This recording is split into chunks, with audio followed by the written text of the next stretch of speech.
The Samsung Galaxy Z Flip 7 gets so much right, it makes me wonder why more people don't carry a flip phone. It has an amazing screen inside and a useful cover display that's truly edge to edge.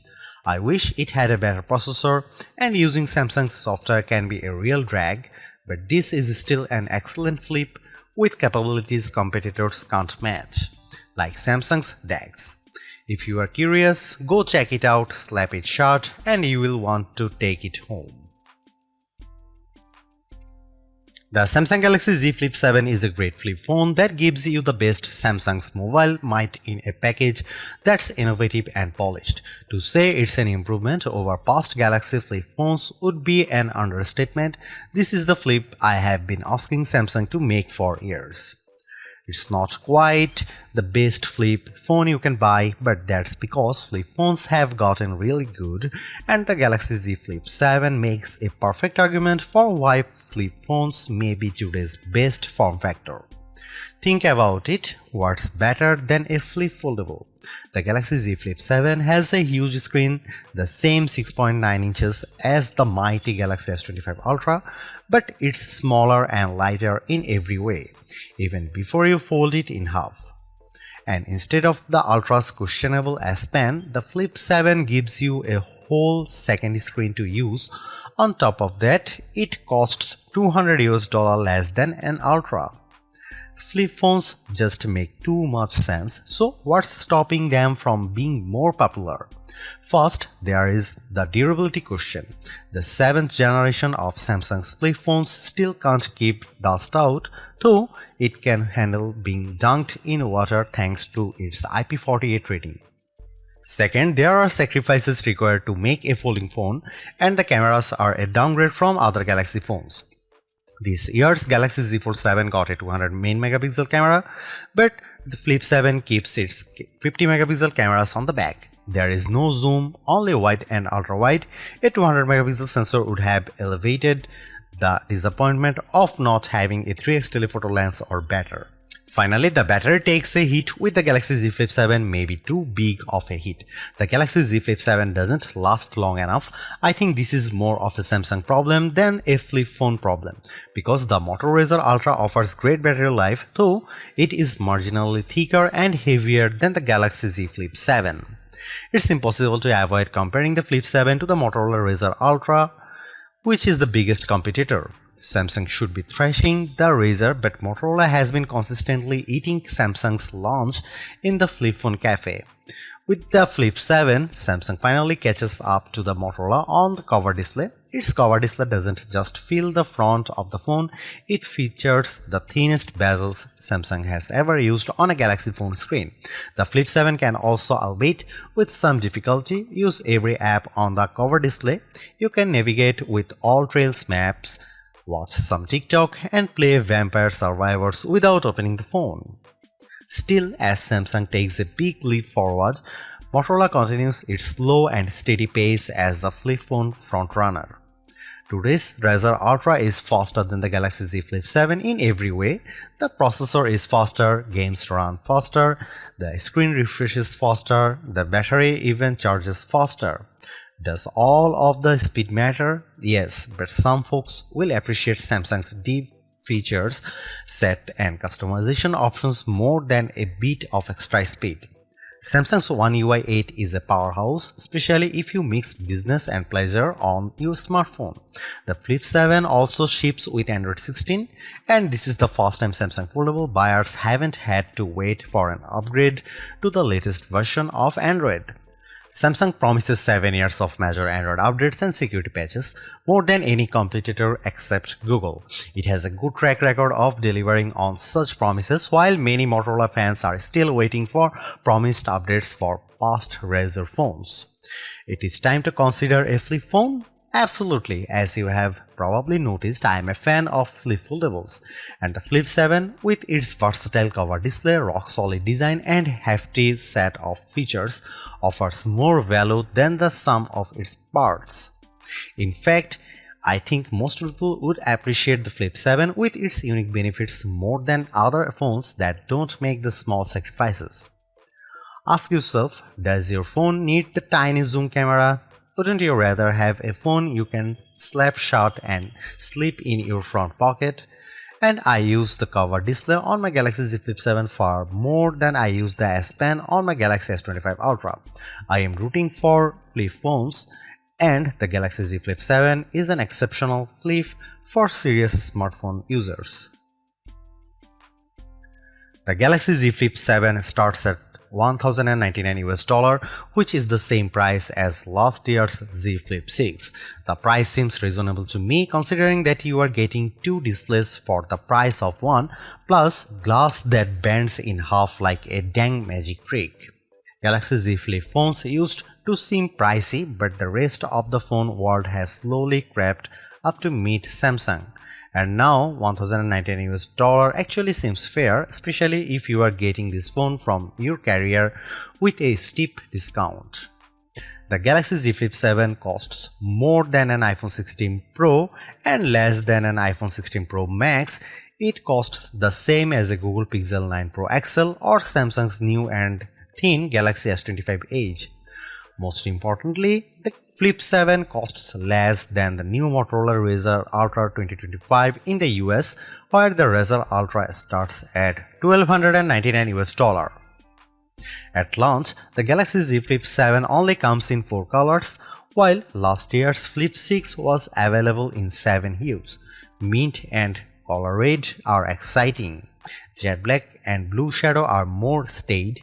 I wish Samsung would try something unique with its materials and finish, but it likes to dress the entire product family in the same sweater for holiday portraits, so all the Galaxy phones look alike finish-wise.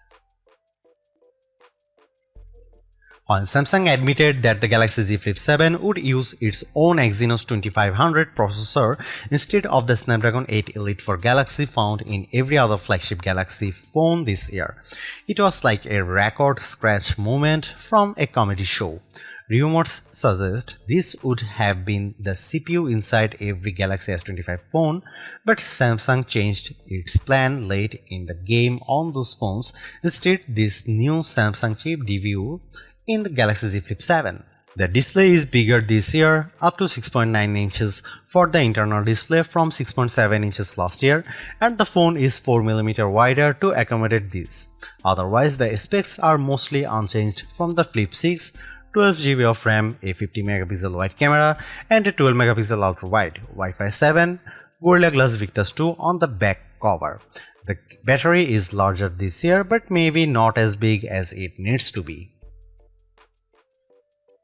After years of me complaining that the Galaxy Z Flip wasn't using enough of its cover space for the front screen, Samsung finally listened. The 4.1-inch screen on the front of the Galaxy Z Flip 7 takes up every possible inch. Samsung says it has the thinnest bezel ever on a Galaxy phone. The Flip 7's cover screen looks like the future of phone displays, and I am excited for the internal screen to catch up with a bezel this slim. Otherwise, the phone is a standard 2025 Galaxy model. It has flat sides with the power and volume buttons on the right. The power key acts as an effective fingerprint scanner, though it's more recessed than the power button on other Galaxy phones, and it was hard to find in the dark. I could rave about the new cover display again, but I will start with the impressive inner screen because the Galaxy Z Flip 7 has been very satisfying to use thanks to this exceptionally bright and clear AMOLED. It was always a joy to open even in bright outdoor light. Don't worry about the crease on the inner screen, it's completely invisible when you are using the phone, and it never bothered my fingers when I was swiping across the screen. After all these years, it still feels like a magic trick to fold a piece of glass in half, and it still shocks friends who haven't seen a flip foldable in person before. The Galaxy Z Flip 7's cover display is, as I have mentioned, also spectacular. The ultra-thin bezels make it seem to disappear, and you get plenty of room to work with apps and widgets on the 4.1-inch space. It's a great improvement to the Flip phone, and one I have been impatiently waiting to see. The Galaxy Z Flip 7 has a good set of cameras that took photos I enjoyed sharing. Images taken with Samsung cameras usually pop with bright colors and a highly sharpened look, but I have noticed on the last couple of phones that Samsung has been toning down this artificial look for a more natural photography style closer to what the iPhone produces. I am all for it. Don't worry, Samsung fans, you still get photos that look great, especially if you opt for Samsung's specialized modes. Samsung's portrait mode is probably the best on any smartphone. It isolated my subject neatly and blurred the background for a gorgeous look. Samsung's food mode is by far the best camera phone mode for taking food photos. I reach for my Galaxy phone whenever I bake something tasty and I want to share it. Samsung's AI editing features are also the best I have used on any smartphone. When you cut an unwanted person or object out of your photo, the Galaxy Z Flip 7 does a perfect job of filling in the gaps. If there are floors, board, or vertical blinds behind them, it fills this in seamlessly. Of course, the Galaxy Z Flip 7's coolest camera trick is letting you use the cover display as your viewfinder for photos. You can take selfies at the full 50 megapixel resolution when you point the main camera at yourself and use the cover display.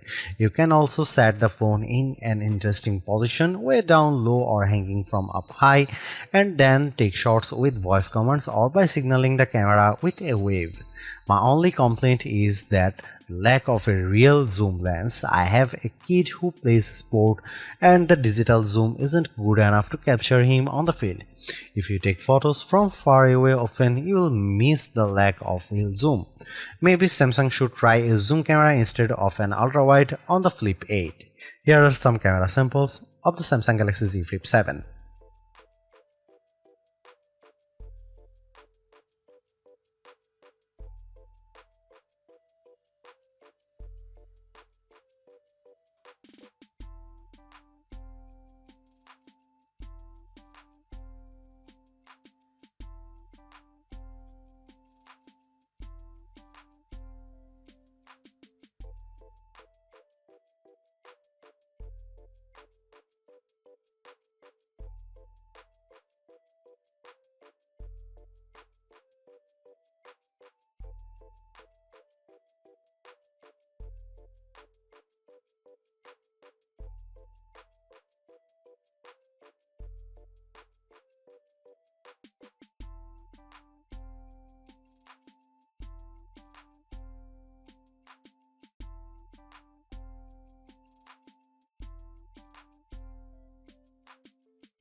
In the end, while not absolutely perfect, the Galaxy Z Flip 7 represents a major step forward for Samsung's pocket-sized foldable series. The compromises are smaller to the point where they are easy to ignore. It's a great all-rounder, has a much better cover screen, better camera performance, and an internal screen that's not too narrow. I really like it. You could argue that Motorola Razr 60 Ultra makes better use of the cover screen, and I'd agree with that assessment, but with the build quality, display quality, software optimizations, and improved cameras, the Galaxy Z Flip 7 is much closer to competing with Motorola's Super Clamshell. And in some ways, it's actually better. This is a wonderful phone and one that's a joy to use.